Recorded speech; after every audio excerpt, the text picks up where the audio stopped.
दोस्तों, आज की कहानी है बहू ससुराल में रानी और मायके में नौकरानी। दोस्तों, कहानी शुरू करने से पहले अगर आपने हमारे चैनल को सब्सक्राइब नहीं किया है तो सब्सक्राइब कर लीजिए ताकि आपके पास पहुंचे हर नया वीडियो। माँ, मैं घर आ रही हूँ। हाँ, आ जाओ। लेकिन मोना, अभी पिछले महीने ही तो आई हो, इतनी जल्दी? सब खैरियत तो है। नलिनी जी के सवर में चिंता थी। हाँ, सब ठीक है माँ। अब क्या मैं अपने माँ से मिलने मायके भी नहीं आ सकती? मोना ने नाराजगी जताई और फोन रख दिया। नलिनी जी की चिंता अकारक ही नहीं थी। अभी 6 महीने पहले ही मोना की शादी नलिनी जी की थी। ससुराल में मोना का भरा पूरा परिवार था। सास ससुर सुलझे और मिलनसार लोग थे। 2 ननदे भी थी जिनकी शादी हो चुकी थी। पीयूष उस घर का इकलौता बेटा था। इतना प्यार करने वाले सास ससुर और इतना अच्छा ससुराल होने के बावजूद मोना का बार बार मायके आना नलिनी जी को बिल्कुल पसंद नहीं था। उनका मानना था कि ससुराल में मोना को ज्यादा समय बिताना चाहिए ताकि नए लोगों के साथ अपने आप को समायोजित कर सके। मगर मोना का समय ससुराल से ज्यादा मायके में ही बीत रहा था। हमेशा ही किसी न किसी बहाने से वो मायके आ जाती। ऐसा नहीं था कि नलिनी जी को उसका मायका आना पसंद नहीं था। हर माँ की तरह उन्हें भी अपनी बेटी का साथ बहुत प्रिय था, मगर उसके भविष्य की चिंता भी थी। शुरू से ही मोना घर के कामों से जी सुराती आई थी। इस बार नलिनी जी ने मोना से खुलकर बात करने की ठान ली थी। मोना, ऐसे बार बार यहाँ आना ठीक नहीं है। कोई बात है तो बताओ। माँ, देखो ना, शादी के बाद से ही ननदे हमारे घर ठहरी हुई हैं और हर वीकेंड कोई ना कोई रिश्तेदार मेहमान बनकर आ जाता है। अब उनकी खातिर दारी करो, मेरा काम बढ़ जाता है। तो क्या घर के कामों में ननदे तुम्हारी मदद नहीं करती? करती तो है माँ, लेकिन मेरी पर्सनल स्पेस का क्या? वह तो खत्म हो जाता है ना। उनके बच्चे हैं, सारा दिन शोरगुल करते रहते हैं। ननदे भी दिमाग खाती रहती हैं कि मैं क्या बना रही हूँ। कोई मदद की जरूरत तो नहीं। मदद के नाम पर मेरा सर खा जाती हैं। ससुराल को अपना घर समझोगी तो ये सब बातें बहुत मामूली लगेगी। माँ, मैं अभी कोई भी लेक्चर सुनने के मूड में नहीं हूँ। मैं कुछ दिन यहाँ आराम करने आई हूँ।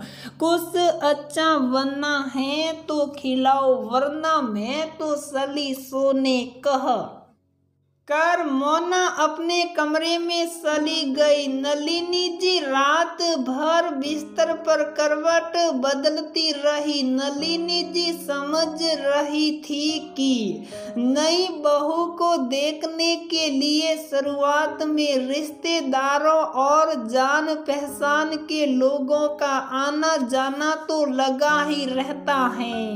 अभी पिछले हफ्ते ही समदन जी का फोन आया था। कह रही थी कि शादी में कोरोना की वजह से कम लोगों को ही निमंत्रण दिया था, अब हर हफ्ते किसी न किसी को बुला लेती हैं। आखिर दुनियादारी भी तो निभानी है। मोना पर कोई बोझ न आए, इस कारण ननदे भी वहीं रुक गई हैं। लेकिन नलिनी जी मोना को ये सब समझाए तो समझाए कैसे, फिर कुछ फैसला कर सो गई। माँ 10 बज गए, अभी तक नाश्ता नहीं बना। किशन से ही मोना चिल्लाई, जो अभी अभी ही सोकर उठी थी। नेहा सुबह ही अपने मायके गई हैं, पैरों में मालिश करती नलिनी जी ने कहा, माँ भाभी को अभी मायके भेजने की क्या जरूरत थी, आपके घुटने में लगता है फिर दर्द बढ़ गया है, क्यों न जाए भला, तुम भी तो अपने मायके ही आई हो। और सुबह सुबह ही समदन जी का फोन आ गया था, उनकी तबीयत ठीक नहीं है, तो मैंने तुम्हारी भाभी को मायके भेज दिया है। मेरी देखभाल करने के लिए तो तुम हो यहाँ, इस कारण ही नाश्ता नहीं बना। और तुम्हें तो पता ही है कि मैं सिर्फ फ्रूट ही लेती हूँ, तुम अपने लिए कुछ बना लो। मोना मन महसूस कर नाश्ता बनाने चली गई।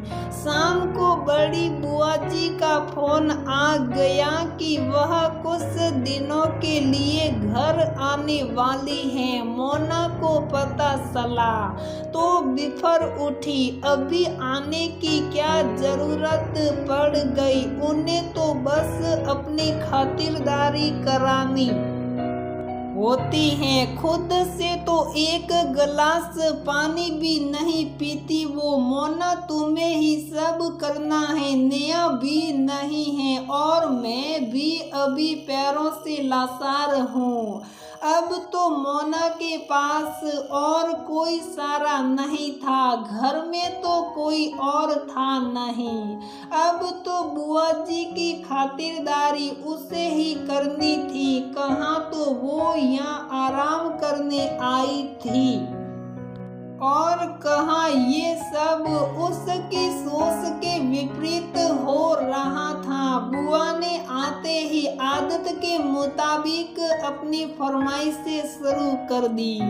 वो अकेली ही 10 मेहमानों के बराबर थी। सुबह से कब रात हो जाती मोना को पता ही नहीं चलता।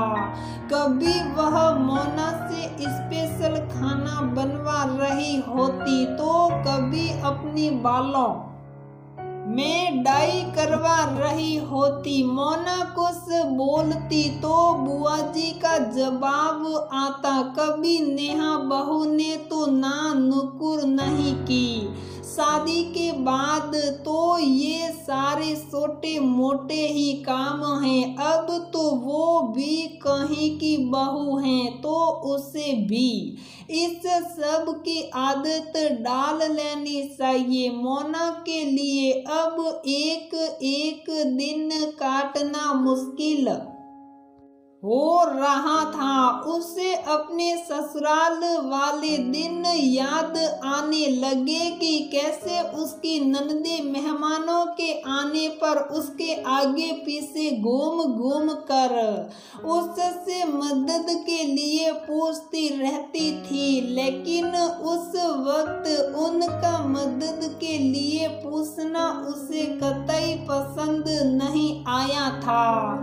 सास और ननदों के प्यार को उसने रोक टोक का नाम दे दिया था, बल्कि वो लोग तो मेहमान के आने पर मोना की मदद ही करना चाहते थे। ससुराल में सब उसे रानी बनाकर रखते थे। मोना को अब समझ आ रहा था कि उन लोगों के बारे में उसकी सोच कितनी गलत थी। मोना माँ और बुआ की बातों को पूरी तरीके से समझ चुकी थी। 10 दिन ही हो चुके थे, पर बुआ थी कि वापस जाने का नाम नहीं ले रही थी। मगर मोना को अब उनकी फरमाइश से बोझ नहीं लगती थी। मोना में आए इस बदलाव को नलिनी जी ने भी महसूस किया। उनके पैरों का दर्द भी कम गया था और नेहा भी वापस आ गई थी। मोना ने मौका देखकर बोला कि अब वो ससुराल जाना चाहती हैं। माँ ने मुस्कुराते हुए कहा, तुम तो रहने के लिए आई थी, फिर अचानक ससुराल जाने का फैसला क्यों लिया? माँ के पूछने पर उसने शर्मा कर कहा कि यहाँ के मेहमानों को संभालने के लिए तो भाभी आ गई है। अब मुझे अपनी बहू रानी होने का फर्ज निभाना है और वहाँ के मेहमानों की खातिरदारी करनी है। नलिनी जी ने संतोष की सांस ली कि उनकी बेटी सही राह पर आ गई। अब ससुराल में कोई भी मेहमान मान उसे अहनसाह नहीं लगेगा। शाम को नेहा के बनाए चाय पकौड़े के साथ साथ नलिनी जी बुआ जी को भी धन्यवाद कह रही थी, जो उनके इस प्लान में शामिल थी। साथ में नेहा को भी, जो उनके कहने पर अपने मायके गई थी। दोस्तों, ससुराल हो या मायका, अगर मेहमान को दिल से न अपनाओ तो वह अनसहा ही रहेगा और उनकी आव भगत भारी मन से ही हो पाएगा।